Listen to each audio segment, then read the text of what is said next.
Hi everybody, we're going to talk about our lipids or fats in this video. Lipids are organic molecules that contain carbon, hydrogen, and oxygen, just like our carbohydrates did.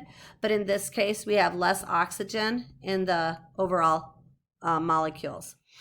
Lipids are insoluble in water, which means they are going to be if they're insoluble in water, that means they're hydrophobic, and that is because they are nonpolar. So the three types of lipids we're going to focus on are triglycerides, phospholipids, and steroids. So triglycerides are called your neutral fats. These contain a glycerol head, which I have written over here, and fatty acid tails. So fatty acid tails can be bonded, singly bonded, or we can have double bonds. So if there's a double bond, that's going to change the structure of the overall substance. Fatty acids, or not fatty acids, triglycerides are called our stored energy. So in animals, we store this energy in what we call adipose tissue.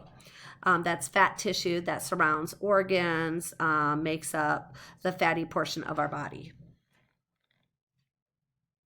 So when we look at plants don't have saturated fats. These are unsaturated, which means, so when you say saturation, we're talking about how many hydrogen bonds are surrounding the carbon. So this is a long chain of carbons, and each of these H2 on top of this carbon means there's a hydrogen on each side. That would be saturated because every side is bonded. Here you see a double bond, which means there's only going to be one hydrogen on each of these, which means it's not fully saturated or covered or surrounded by hydrogen. So in this case, we're going to have a hydrogen up here, a hydrogen down here, and then we have that double bond. Unsaturated fats can be monounsaturated if there's one double bond, or they can be polyunsaturated if there are multiple double bonds in the carbon. And when we think of unsaturated fats, these are plant fats. Like I said, they're oils, they're liquid at room temperature, and they tend to be healthier than animal fat. So animal fat then is saturated with carbons or with hydrogens. So there's hydrogens on each of the carbons on each side. So all the way down to the very end, and at the very end we have 3. So there's hydrogens all around that carbon chain. That means it's saturated. Saturated fats are solid at room temperature. They tend to be less healthy. By typical standards, most people think animal fats like bacon or the fat in your meat that you eat is considered unhealthy. So because there was a problem with the animal fats being less healthy and causing problems with heart disease, scientists decided to try and come up with a way to make plant fats as desirable as animal fat. So butter is an animal fat. Scientists took oils and said, okay, if we can solidify the oil and then add some flavorings, add some coloring so it looks desirable and tastes just as good, we could potentially make something that is healthier. And so they came up with a way to make plant fats, which are oils, solid at room temperature through a process known as hydrogenation. So hydrogenation, you're bubbling in hydrogen and you cause the plant fat, which is unsaturated, to become saturated with hydrogen. So this was done in a long time ago, like in the 70s, I think is where they started coming up with, like maybe the end of the 60s, but it's been a while. And about 10 years later, they realized, hey, this is actually not very good, because we found out that trans fats increase or are worse than saturated fats because they increase your low density lipopolysaccharides, which is your bad cholesterol, and they decrease your good cholesterol, your high density lipopolysaccharides. So trans fats are actually worse for heart disease, right? They're more dangerous than your saturated fats. And so now the FDA monitors foods and makes sure that we have minimal trans fats or no trans fats and very minimal hydrogenation.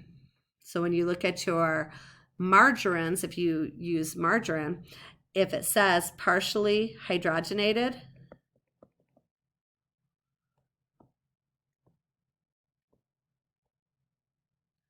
that is what they were doing when they were adding in those hydrogen bonds, producing those trans fats. But now when you see this, oftentimes you'll also see that there's still no trans fats because they don't use much of the hydrogenation process.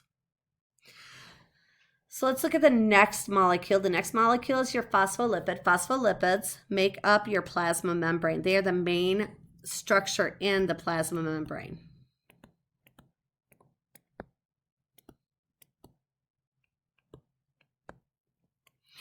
Phospholipids contain a glycerol right here and two fatty acid tails. And they have a group attached to the glycerol called a phosphorus containing end. So do you see this phosphorus? This is polar.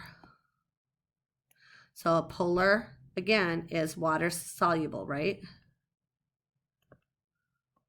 I'm just going to put loving. It can dissolve in water. It's a polar molecule, okay? Water soluble. And then over here, we have our fatty acid tails. These are water hating. So I'm going to put nonpolar. And water hating. Okay? So water hating, nonpolar. The term water loving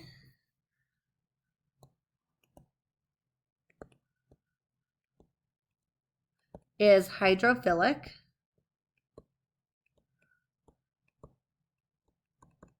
So polar molecules are water loving, so they are hydrophilic. Nonpolar molecules are water hating.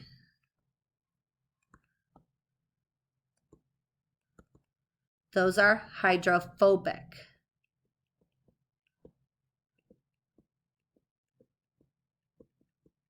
So hydrophobic molecules are your nonpolar molecules, and they don't dissolve in water.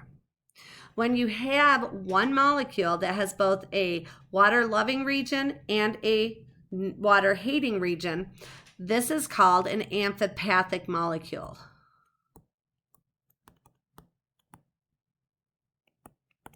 So your phospholipids are amphipathic, because they have both a region that dissolves and a region that does not dissolve within water.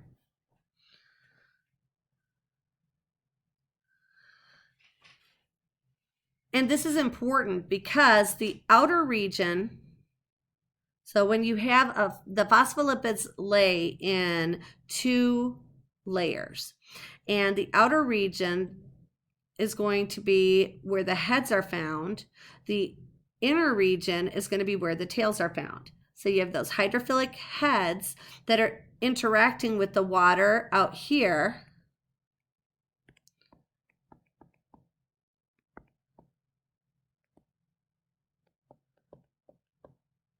So extracellular fluid out here, and then the water inside the cell, intracellular.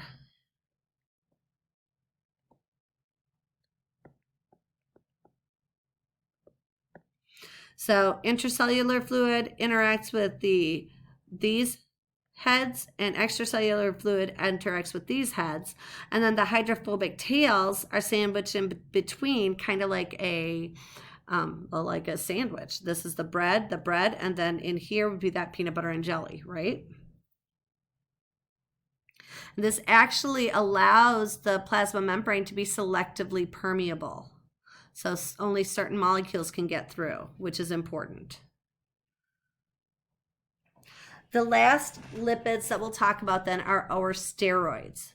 So steroids are lipid molecules based on cholesterol.